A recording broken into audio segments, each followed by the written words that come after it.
Sangan ekstra preparatini ana chertmasini tayyorlab olyapmiz.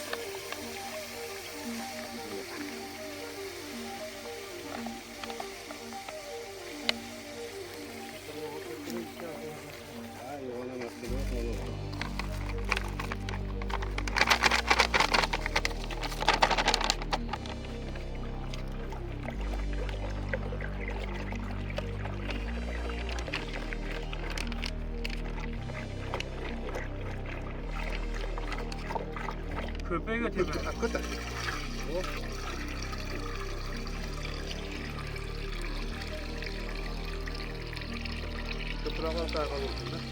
Mana Sangan ekstra preparati sepilmoqda, sepish jarayonlari.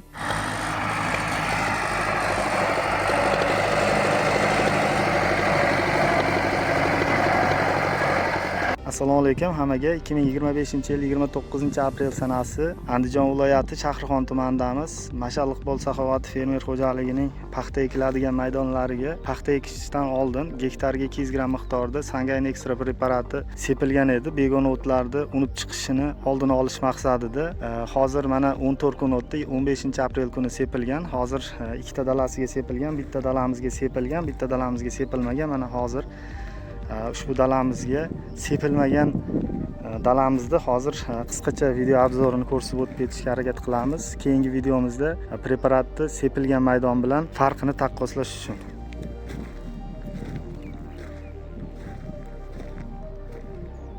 Sangan ekstra preparati yozib qo'yganmiz. Ushbu maydonga sepilmagan, lekin u maydonimizga sepilgan 15-aprel kuni, bugun 29-aprel sanasi. Ana sepilmagan maydondagi begona o'tlarning chiqish holatini ko'ryapmiz. Plyonka ostiga ekilgan. Begona o'tlar to'liq unib chiqqan. Hozirda mana bu tomonda plyonkani ostida turganligi uchun hozir bilinmay turibdi, lekin begona o'tlar juda ko'p chiqqanligini kuzatishimiz mumkin.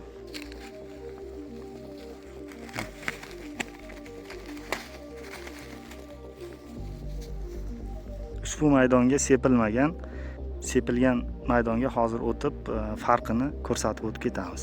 Ana biz ikkinchi dalamizga yetib keldik. Ushbu maydonga paxta ekilishidan oldin Sangan ekstra preparati bilan 200 gram miqdorda ishlov berilgan. U dalamizga ishlov berilmagan holat edi. Hozirgi holatimiz mana ishlov berilgan holat. Mana o'zlaringiz ko'rib kuzatishlaringiz mumkin. Begona o'tlar chiqishi kuzatilmagan. Ushbu maydonga 15-aprel kuni Sangan ekstra preparati 200 gram miqdorda sepilgan. Mana plyonkani ostini ham ko'rsatib o'tib ketishga harakat qilamiz. Begona o't yo'q, top-toza.